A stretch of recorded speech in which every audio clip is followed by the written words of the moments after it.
Welcome to Networking Unleashed Building Profitable Connections, the show where conversations stop being polite and start creating opportunity. I'm Michael Forman, and today we're tackling one of the biggest reasons people leave business on the table. They have a network, but they're not using it well. My guest today helps professionals make small changes in how they communicate that lead to more referrals, stronger partnerships, and better opportunities without working harder or talking louder. We're diving into how to explain what to do so people actually remember it, how modern networking really works, and how relationships turn into long term growth when you approach them with clarity and intention. If you've ever said, I know great people, I just don't know how to get enough for my network, this episode is for you. So let's jump in. I would like to introduce to all my listeners Dana. Dana is a great networker from North Carolina, I believe, and she has her own group out there. But I don't want to really bastardize her background, so I'm going to give you over to Dana. Dana, welcome to the podcast, and tell us a little bit about yourself. Thank you so much, Michael, for having me on the show. I'm really excited to be here. So, a little bit about myself. I founded the group Charlotte Networking Knowledge in 2024. We're a local group for business owners here in the Charlotte area.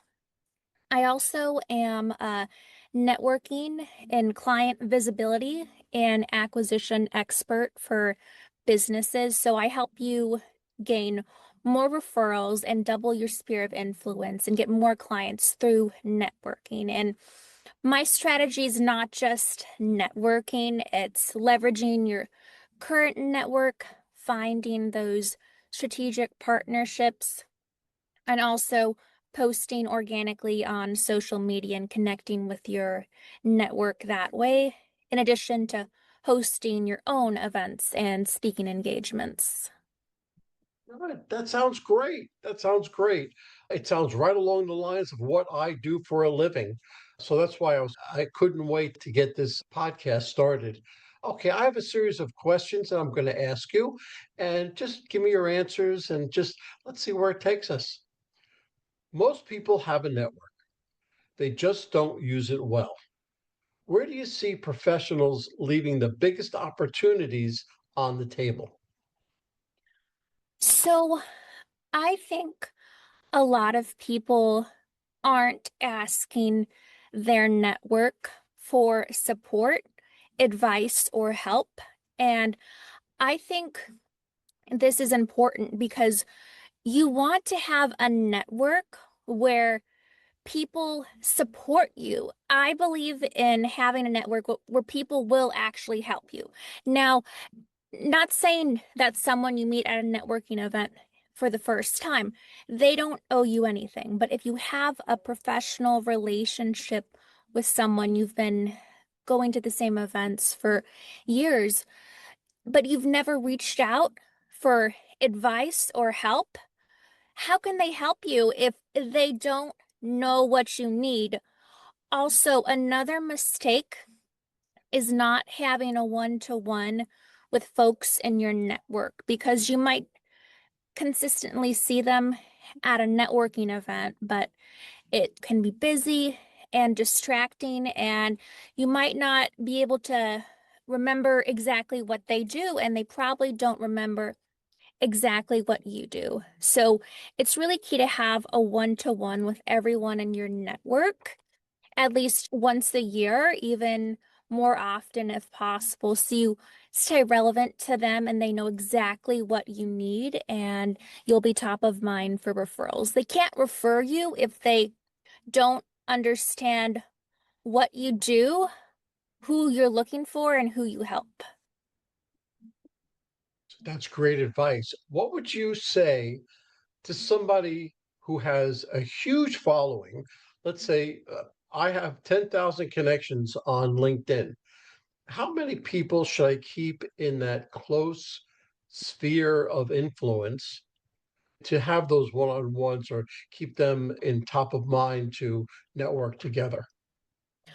So I think there's some different levels to the type of relationship you have, but I do agree that 10,000 followers or 10,000 people in your network, that's too many to realistically be close to you because I've had one-on-ones and they go nowhere. So it's important to really strategize your time. So you have one-on-ones with folks who are in a similar industry or an adjacent industry where there's synergy and their clients are similar to your clients as well. So you guys are working with the same clients. So I think it's important to narrow down how many people you're actually close with. Because, like, followers don't mean anything. Like, these could be like robots online or something, or just folks you've never met in person. I know a lot of people will follow me on LinkedIn or send me a request, and I'm like, who is this? But I think it's really important to have at least 10 people where you're seeing them consistently, like once a quarter, and in person is definitely the best way. So I'd say have 10 people in your network you see once a quarter and kind of go from there if you want to call other people and try to add, but it's really important to nurture your current relationships because trust takes time and you can't get a referral from someone who doesn't trust you. So it's a process. So I would say focus on your current connections, try to nurture them. And if you have time for other connections, add them. But you want to make sure you're giving adequate time to each connection. There is a mantra in networking. If they know you, if they like you, if they trust you, then they'll do business with you. And to know me or to know you, that's a wide circle, right? But to like you, that narrows it down a little bit because everybody doesn't like you. You have to just face facts. But know you, like you, trust you, that's the important part. Because if they don't trust you, they'll never do business with you. So you always have to keep that in mind. So Yeah. you talk about small shifts in communication creating big results. What's one simple change that immediately increases referrals and introductions? So I would say when you're meeting someone for the first time at a networking event, when they say, "Oh, what do?" You explain it, but you want to have a catchy phrase, something like if you're a financial advisor, you don't want to just say, "I'm a financial advisor," because that's boring and they don't, there's a million of you. And that's not to be rude or negative, but there's billions of people in the world. So there's millions of people doing exactly what you do. So you need to make your value proposition very clear, like what separates you from your competition and also who you work with as well. So that's really important because like you can have a financial advisor for businesses or retirees or young families. Like, what exactly do you offer? So, being specific about who you work with is going to be key to getting more referrals because they might say, "Oh, I actually know a retiree." But if you just say, "I'm a financial advisor," people will say, "Oh, okay, what does that mean?" Especially folks who aren't in your industry and don't understand your industry jargon. That's very important to say who exactly you serve and make it clear for anyone to understand what exactly that is you do. Very good. Very good. And so when somebody asks me what I do, and I do a plethora of things, I just very quickly say I'm a networking strategist. And they say, what does that mean? I help you increase your money, increase your profit margin in less time narrowing in what you do, what you say, and everything else. And that usually leads into other conversations, but I give them just enough so they ask me questions. And I think that's what your whole goal is, to have the other person ask you those questions so you can delve a little bit deeper into it. Yes, and I will add to that point. I think that's really so true. And one mistake I see is when someone asks you, "Oh, what do you do?" And then you respond. And then immediately after you tell them what you do, you say, "What about you?" They were trying to figure out what exactly you do, but now the focus is back on you and you got to think of what to say. So it's hard to have a conversation about what you do if you turn it immediately back to them.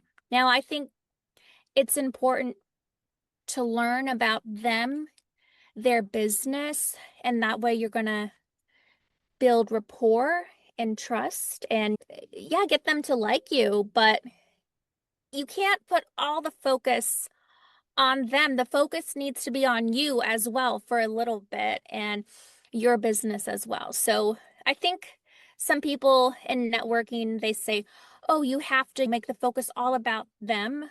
No, that's not true. I don't believe that personally. It has to be about you as well.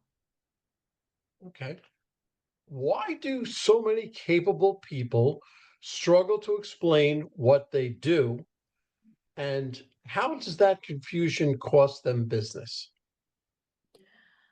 So I think they don't adequately explain what they do because, for the most part, they're not looking at it from a third party. So if I say I'm a networking coach, I know what that is, but someone who's like new to networking, they might think, "Oh, what exactly does that mean?" I get it. You're a coach, but like, how exactly do you coach people? How exactly do you advise them?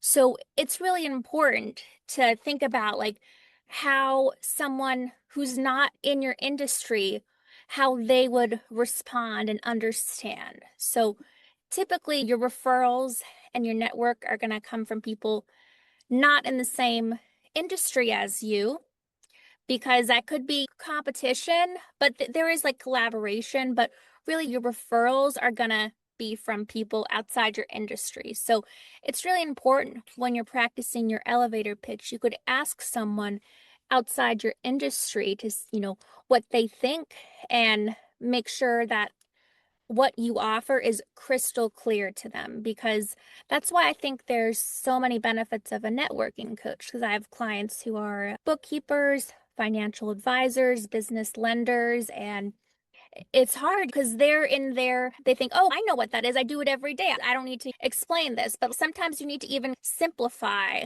what you do so everyone has a crystal clear understanding.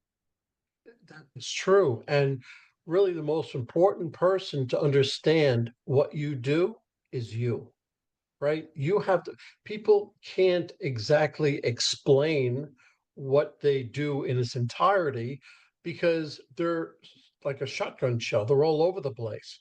When I coach my students, I always have them first, we figure out their 30-second elevator pitch, right? I have them lock that down. Then I have them take the 30 seconds down to 10 seconds. Mhm. They say, it took me so long to do 30 seconds. You expect me to do 10? Yes, do 10. And as soon as we get that hammered down to 10 seconds, I say, okay, now throw it out. Now, what do you mean? Because now you know exactly what you're going to say. So let's work on that. And we work on that. So, you don't sound robotic. You don't sound like this is a canned response. You're being yourself, authentic self. Authenticity is thrown around like a very common buzzword, but it's so true that your authentic self has to come through, because if the person doesn't believe you, then nothing's going to work. Yeah, that's so Okay. true about being authentic. I'm a big believer in being your true self at networking events. Yes. When someone says, I don't get referrals, what usually what's usually missing from the way that they communicate with their network? So typically, there could be a few reasons why you don't get referrals. So I think the main reason is, have you been reaching out to your current clients and letting them know about, I have some additional openings this quarter. If you have anyone else who would want to prove your networking skills, I would love to help out. So just, I think letting people know that you have some availability is key. And also serving your current clients very well, doing such a good job that they're going to want to tell you and tell they're going to want to tell other people about your services naturally. So it's really important. You want to go above and beyond for your current clients because they're going to be your best referral source, in my opinion, because they know your work and they've experienced your work. And also letting them know, just asking them if they have anyone else who would be interested. And it's not a pushy thing, but there's nothing wrong with asking. I think a lot of people don't ask for referrals. So I'm a big believer in you don't get what you don't ask for. So you need to ask for what you want. If you want more referrals, ask for it. And also in your network, are you having these one-on-ones, multiple one-on-ones with the same person? Are you making introductions for them? Are you referring them business? I think another way to get referrals is to refer other people business because natural, and it's not supposed to be so transactional, but really, I do think you can't be asking your network for referrals. Like, what are you going to do for them? You need to do stuff to help them as well. It needs to be a mutually beneficial relationship. And it's not like tit for tat in that nature, but you should be consistently going out of your way to help your network grow their business by offering introductions, giving them advice or support where needed, and also just asking them, hey, I have this new coaching program I'm rolling out this quarter. I have a few slots left. Wanted to see if you know of anyone who might be interested in joining and just go from there. I think it's really important to have those relationships and also that your network needs to understand what you do exactly and who you're looking to connect with as well. And one last thing I'll add is trying to find your strategic referral partners. So, folks who work with the same type of clients, it's good to partner with them. So, it's a natural referral source. Yes, in this area, I'm known as a connector. I'm actually referred to as a super connector because I I love that make feeling. sure, yeah, I love to make sure that I put two people together, one that needs each other's services, and I step away. I don't look for anything for myself. I put the two of them together and say, go ahead. But I know in the back of my head that each one of them say, oh, you know something? Michael referred me to this person. I better give something back to Michael. So if I think about that without even thinking anything is going to come back to me, if I just connect two people, I know it's really going to come back to me. So that's a good way of doing it. Absolutely. Yeah, And I yeah. think, yeah, it's important to get that good karma flowing in the universe. And I think eventually, if you're going out of your way to help your network and make introductions, it's gonna come back around one way or another. I think it's important to have a few, like at least 10 people you see consistently. Yeah. And what you had said before about referrals, about asking for referrals, you're never, once in a while, somebody will feel magnanimous and they're going to refer you. But if you haven't asked for your referrals, then you're really leaving a lot of money on the table. And so I do that in my coaching class. I coach them on asking for referrals, but I too ask for referrals. When the class is over, when I realize that's when they're the happiest, I ask for the referrals because they're more likely to give it to you. If I wait 2 days, a week afterwards, the peak has gone and they're not, oh yeah, that's Michael. Okay.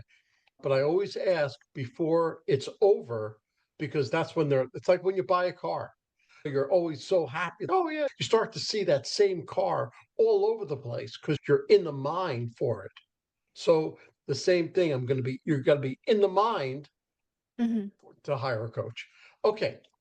What does it sound like when someone finally gets clear about their message, and how does their network respond differently?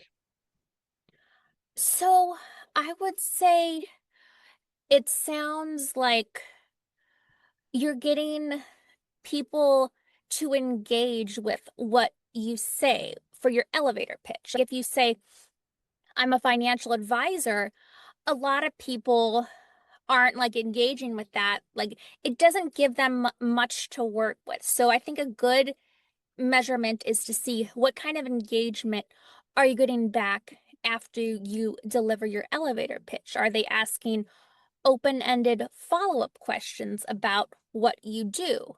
Like you mentioned, you're a networking coach, and people are like, tell me more. Are people asking to the listeners? Are people asking you? Are they saying, tell me more when you deliver your elevator pitch? Are they saying, is it kind of basic things like, oh, what kind of company or what company do you work for? That's not an open-ended question. That's a closed-ended question. But really, if they're showing interest by asking open-ended questions after you deliver your elevator pitch, I would say that's a good sign that your elevator pitch is very clear and it's intriguing to them. It's very intriguing and it's very interesting. And when you begin to network properly, I should add, because if you don't do it properly, you're never going to enjoy it. But you're really going to have fun. You're going to enjoy networking, enjoy going out and meeting with people because you're networking properly, right? In modern networking, attention is short and trust takes time. How do you build relationships that last beyond the first meeting? So you gotta have your one-to-ones. And this is so key. You need to be having your one-to-ones if they seem like a good connection for you. Now, you don't need to have a one-on-one with everyone you meet at a networking event. I think people need to use their own judgment and see who would be a beneficial connection for them. But you have to have those one-to-ones and continuously have those one-to-ones, like once a quarter with solid folks in your network. Also, it's so important to get involved in, I'd say, two networking groups, and you'll see the same people consistently over and over again. And that's a good way to build trust because by seeing them over and over again, they're going to like you more, they're going to know you more, and then naturally they're going to trust you more. Even if you don't think you have things in common with them, you're like, oh, hey, Joe, hey, Dana, how, like, you'll recognize their face and they'll be a familiar face to you, and naturally you'll talk to them more. Also, another modern networking strategy is to add them online as well. So you want to connect with everyone you meet on LinkedIn and Facebook and Instagram if you have a professional Facebook and Instagram, because that way they will see your posts in their feed as well. And it's another way for you to stay relevant and top of mind. And I think folks need to be the one, you have to be the one to add them on LinkedIn and Facebook and Instagram, because I'm sure, as Michael, a lot of people don't follow up.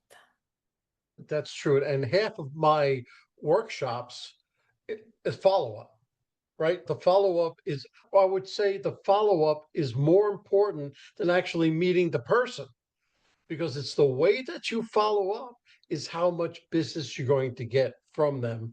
And if you don't follow up properly, then you probably won't get their business at all. You have AI nowadays, you have different ways that you can promote yourselves on social media. I'm different. I use a program called Opus Clips, and all my podcasts and things like that, I post on LinkedIn, YouTube, Facebook, and Instagram 4 times a day. Wow. 4 times a day. And you know how long that takes me to do it? Less A than lot. 5 minutes. Less Oh, than okay. 5 minutes. Wow. That's what Opus Clips does, right? Hmm. So it's amazing because it takes your podcast, it clips it up into different pieces, and you get to post it whenever you want. And you see what social media platforms you want to post it on. I happen to subscribe to those. Oh, I also subscribe to X, Twitter, right? So when I post one item, it automatically goes out to Twitter, YouTube, Facebook, LinkedIn, and Instagram, right? So if I do it 4 times, 4 different clips, I could do all that in less than 5 minutes.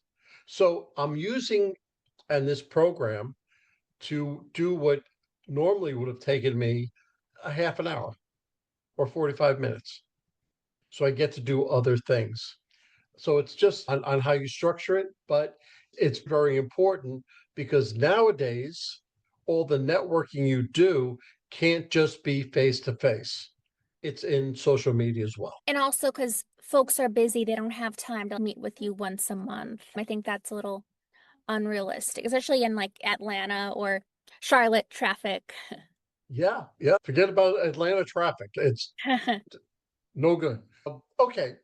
What habits turn casual contacts into real partners over time?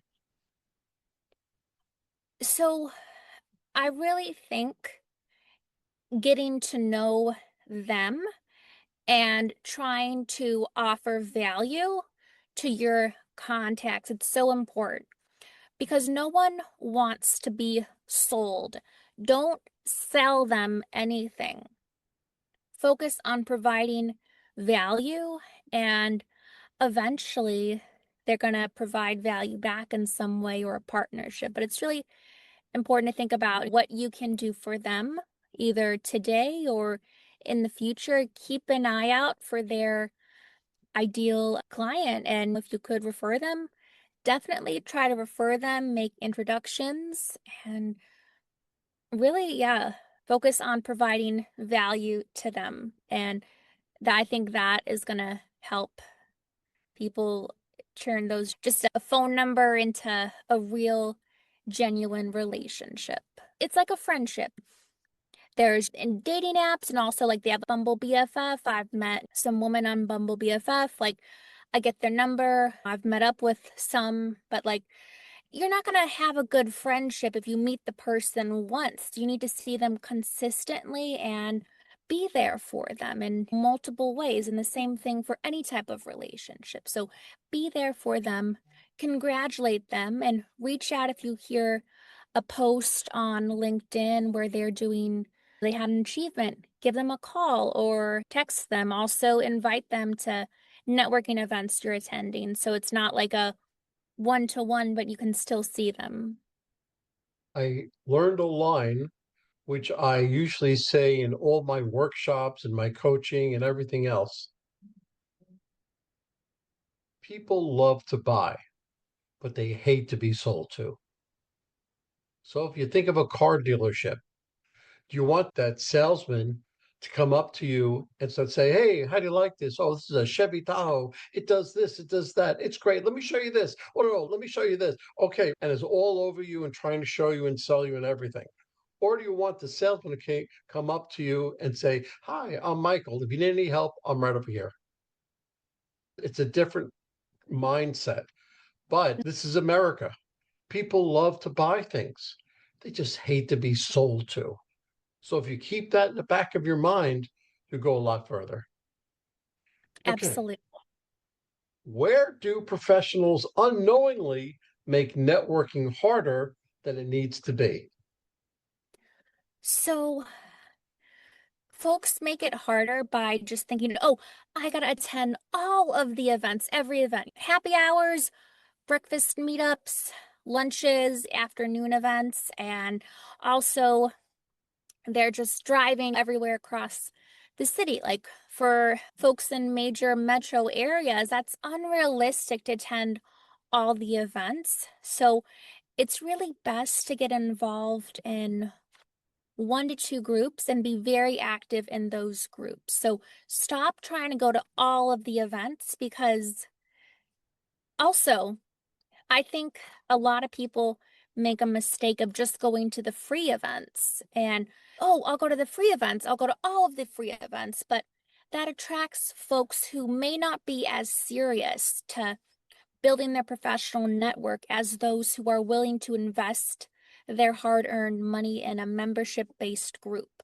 So, free events are fine, but if you find consistently you don't see the same people over and over again and people can be flaky, you might want to consider a paid membership group because some of my events, I've hosted free events and a lot of folks just don't come back. And it's just because they're just like doing all of these events and they don't have any buy-in or commitment. So I really think you should invest your time into groups where other folks are just as invested with their time and their money to build their professional relationships. Absolutely. I couldn't agree with you more. I couldn't agree with you more. Think about the most successful connectors. What do they do in conversations that others don't even notice? I think in their head, they're a matchmaker. They're trying to, their mind is churning. They're like, oh, yeah, I do this. And I'm like, oh, I actually know someone. Like, their mind is churning with people they already can connect you to. Even if you haven't even said who you want to connect with. I'm like that. I'm like a matchmaker for networking. I love to connect people to other folks who they might benefit from professionally. So, a keyword for a super connector is let me connect you with X, or I can introduce you to X, or would you like me to introduce you to X? It's very important to offer an introduction. I often say, would you like me to introduce you to this person through an email?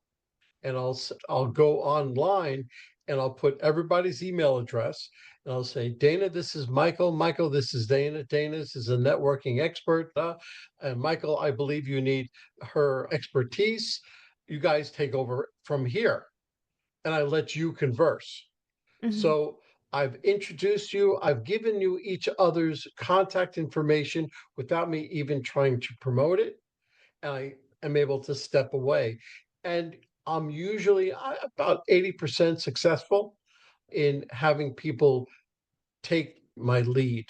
Because if I invited them, that usually means that I vetted them and they're pretty good at what they do. So that's one thing. Okay, let's bring this full circle. If someone wants their network to truly work for them this year, what belief do they need to let go of first? They need to let go of the belief that these people should be referring me clients immediately. And also adopt the belief that people you meet at networking events, they don't owe you anything. They don't owe you clients. They don't need to be your client and they don't owe you any referrals. Stop like thinking of it so transactional.